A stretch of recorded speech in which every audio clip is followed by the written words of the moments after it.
WazirX exchange में standard deposit के option को यूज करके आपने वजीरेक्स एक्सचेंज के बैंक अकाउंट डिटेल में पैसे तो भेज दिए हैं। आपने हो सकता है कि IMPS किया हो, NEFT किया हो या RTGS किया हो, लेकिन आपको ये वाला प्रोसेस समझ नहीं आ रहा है। यहाँ पे आपसे कुछ डिटेल मांगी जा रही है, जैसे कि अमाउंट आपने जो डिपॉजिट किया वो आपको डालना है, ट्रांजेक्शन आपको ID यहाँ पे प्रोवाइड करवानी है, उसके बाद में ट्रांजेक्शन डेट, उसके बाद में क्लियरेशन आपको यहाँ पे देना है, यानी कि एक टिक करना और सबमिट करना है। लेकिन आपने मान लीजिए NFT किया है तो आपको किस प्रकार से यहाँ पे डिटेल प्रोवाइड करवानी है, अगर आपने RTGS किया है तो कैसे डिटेल आपको प्रोवाइड करवानी है, और अगर आपने IMPS किया है तो कैसे आपको डिटेल प्रोवाइड करवानी है। एंड इन तीनों ही ट्रांजेक्शन की आपको जो ट्रांजेक्शन ID है या UTR नंबर है, रेफरेंस नंबर है, ये कैसे मिलेगा और किन किन बातों का ध्यान रखना है जब भी आप अपनी जो ट्रांजेक्शन डिटेल है वो प्रोवाइड करवाते हैं। तो डिटेल में स्टेप बाय स्टेप इस वीडियो के माध्यम से जानेंगे। उम्मीद करूंगा कि आप सभी को वीडियो अच्छा लगेगा। मैं आपको दो प्रोसेस बताने वाला हूं, उनके माध्यम से आप अपना जो ट्रांजेक्शन नंबर है, UTR नंबर है या रेफरेंस नंबर है या ट्रांजेक्शन ID कुछ भी बोल लीजिए, वो किस प्रकार से निकाल सकते हैं। सबसे पहला और बहुत ही आसान सा प्रोसेस है जो कि है मैसेज। आपने जिस भी बैंक की इंटरनेट बैंकिंग या मोबाइल बैंकिंग को यूज करके पैसे ट्रांसफर किए हो सकता है कि आपने IMPS किया हो या फिर NEFT किया हो या RTGS किया हो,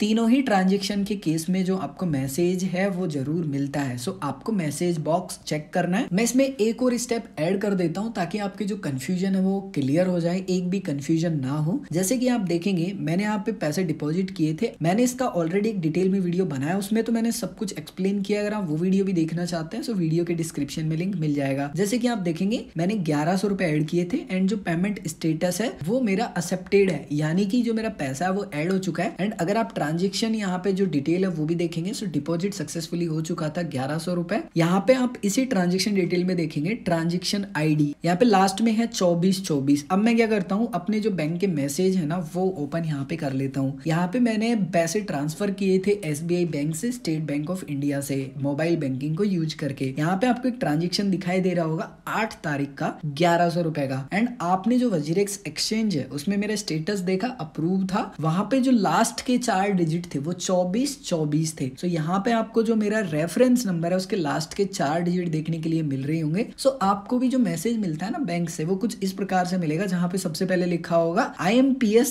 REF, इतना ही लिखा रहता है, यानी कि रेफरेंस, उसके बाद में नंबर। जो आपके रेफरेंस नंबर होते हैं ना वो 12 से 14 डिजिट के होते हैं। सो आप ऐसे भी काउंट कर सकते हैं अगर आपको कभी कंफ्यूजन होता है। सो आपको ये जो रेफरेंस नंबर है ना ये प्रोवाइड करवाना है ट्रांजेक्शन ID में, या फिर कभी मान लीजिए आपको बोला जाता है UTR नंबर। सो ये एक ही बात होती है, reference number, UTR number, transaction number, आप कुछ भी बोल सकते हैं। दूसरा ऑप्शन है आपने इंटरनेट बैंकिंग या मोबाइल बैंकिंग के माध्यम से भेजे हैं, सो आपको लॉगिन हो जाना है। जैसे मेरे केस में मैंने जो SBI बैंक है उसके माध्यम से भेजे थे, सो मैं यहाँ पे जो SBI योनो एप्लीकेशन है सिंपली उसको ओपन कर लूंगा। ओपन करने के बाद में फर्स्ट लुक कुछ ऐसा दिखाई देगा, माई अकाउंट्स पे मैं क्लिक करूंगा, उसके बाद में मिनी स्टेटमेंट पे क्लिक करूंगा। मिनी स्टेटमेंट पे क्लिक करने के बाद में मैंने जितने भी ट्रांजेक्शन किए होंगे वो सारे ट्रांजेक्शन मुझे यहाँ देखने के लिए मिल जाएंगे। सो यहाँ पे मैंने 8 दिसंबर को एक ट्रांजेक्शन किया था, ये रहा वो 1100 रुपए का ट्रांजेक्शन। एंड यहाँ पे आपको देखने के लिए मिल जाएंगे लास्ट में 24 एंड 24। सो यहाँ पे भी स्पष्ट लिखा हुआ है IMPS/P2A। P2A के बाद में जो मेरे नंबर है ना वो मेरे रेफरेंस नंबर है। सो आपके भी आपको कुछ इसी प्रकार से दिखाई देंगे। अब ये तो था